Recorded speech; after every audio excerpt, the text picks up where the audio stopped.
At first, it was just a lockdown, the kind that schools drill for, expect, and forget about the next day. But this time, it wasn't a drill. It was real, and it didn't end when the alarms stopped. In a single classroom, room 214, students lived through a terrifying moment that left no physical scars, but marked every soul who sat in silence that day. Weeks later, it happened again. But this time the intruder wasn't caught, and the stories didn't match the headlines. There were gaps in the footage, missing keys, and students who saw what they shouldn't have. And then came the final revelation, a dark thread woven through every hallway, every shadow, and every unanswered question. This is not just a story about lockdowns. This is about the stranger no one remembers hiring, the footsteps no one could trace, the man who came back more than once. This is the full story of the Room 214 lockdowns. It had been 3 weeks since the lockdown, long enough for the news coverage to move on, for parents to stop bringing it up in the parking lot, and for teachers to start assigning real homework again. But inside the school, something hadn't reset. People walked the halls with a new kind of awareness. Students who used to keep their headphones in all day now kept one ear open. Teachers who once left their classroom doors cracked open for airflow now made sure they were always locked. I was a first grade teacher at a large urban school, and when the lockdown happened, it was the first time in my career that I had to think about school safety protocols. We'd run drills, of course, but those felt very different than the real thing. After the lockdown ended, I went back to my classroom and I found a drawing on the floor. It was a picture of a student holding a gun, and it wasn't just any student. It was me. It was my face. It was my gun. It was my classroom, and it was terrifying. The bell rings. It's the last period of the day, and I'm on my way to room 214. Things are almost back to normal in there. The desks have been put back in their places. The projector is humming again, and the group projects have resumed. But something feels off. The silence in the room is unsettling. It's not just that we're supposed to be quiet. It's like we're supposed to be scared. I don't know what it is, but I can't help but feel like we're sitting ducks. Like something's coming for us and we just don't know it yet. The door opens and everyone turns to look. It's just Mr. Williams. He looks at us, then he smiles. That doesn't ease our fears at all. What had happened during the lockdown wasn't the scariest part. It was what hadn't been explained. We all knew that whatever had happened in room 214 would never be forgotten. And whatever was coming, it would be worse. The former student had been caught. Yes, but there were pieces that didn't quite add up. He hadn't actually entered through the door.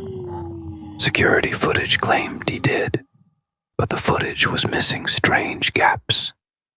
The duffel bag he dropped, found near the science wing, but students in the West Hall, the opposite end, reported hearing noises that day. Locker doors slamming, doors jiggling. More than one person swore they heard 2 sets of footsteps. The administration dismissed it all. Rumors, mass panic. But something didn't sit right.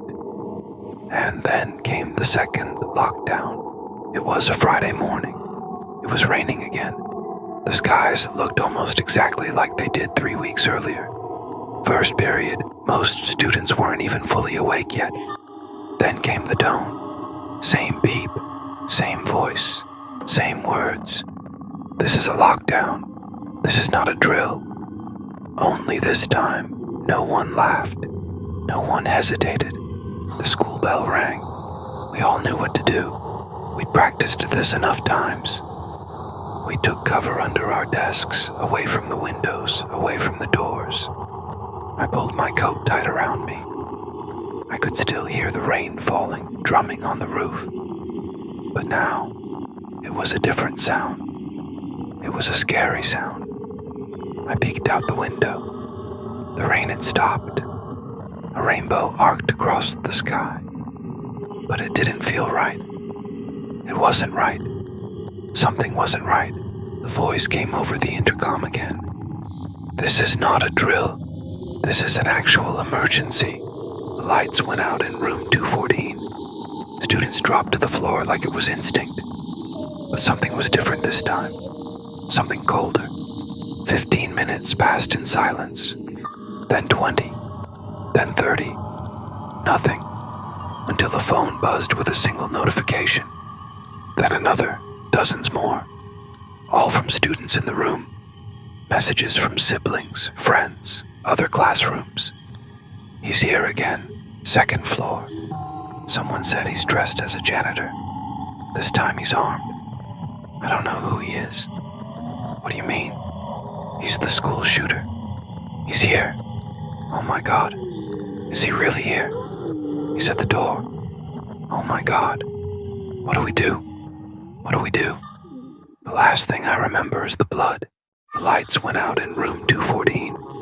Students dropped to the floor like it was instinct. But something was different this time. Something colder. 15 minutes passed in silence. Then 20. Then 30. Nothing. Until the phone buzzed with a single notification. Then another. Dozens more. All from students in the room. Messages from siblings, friends, other classrooms. "He's here again. Second floor." Someone said he's dressed as a janitor. This time he's armed. I don't know who he is. "What do you mean?" "He's the school shooter. He's here." "Oh my God. Is he really here?" "He's at the door." "Oh my God. What do we do? What do we do?" The last thing I remember is the blood. When the lockdown was announced, no one moved. Some cried quietly. Others clenched their fists so tight their knuckles turned white. The teacher was pale and shaking, barely keeping it together. An hour passed. The lockdown was still in effect. Then something new happened. The door to room 214, a door that had been locked, creaked. Not a knock, not a bang, but a slow, deliberate creak. No one moved. The handle didn't turn. The door didn't open. But the creak was real. One of the students near the back claimed they saw the knob shift, just a twitch, like someone was testing it. But there was no sound of footsteps approaching. There was no key. There was no voice. Eventually, the door never opened. The creak was never repeated. When the intercom finally announced that the lockdown was lifted, no one breathed a sigh of relief. No one relaxed because by that point, word had spread. The intruder wasn't caught. He'd been seen by at least 6 different people on the second floor. They all described him almost identically. Tall, wearing a dark blue janitor's jumpsuit, baseball cap pulled low, moving without urgency. One of them said he had a ring of keys. Another said they saw something that looked like a radio or walkie-talkie clipped to his belt. But when police searched the building, they found nothing. It was only later that day that we found out who it was. The security guard who'd let him in, who'd let us all die. That's what the police report said. The security guard had let him in, then immediately left his post, leaving us all to die. And that's when the real horror started. That man is not new. 6 students, all from different classrooms, all described the same man. He had no face, no distinguishing features. He just kind of blended in with the crowd. But they all saw him at the same time, and when they turned around, he was gone. There was no broken entry points. There was no security footage of him coming or going. And most strangely, there was no duffel bag, no weapon. He just vanished into thin air. The next week, 2 of the school's janitors quit. They wouldn't say why, but one of them left a note on their locker before they left. It was only 1 sentence long, scribbled in thick black marker. That man is not new. Now, this could be the start of a horror movie. A new teacher arrives at a school and immediately 2 janitors quit. Is it because they recognize the man? What do you think?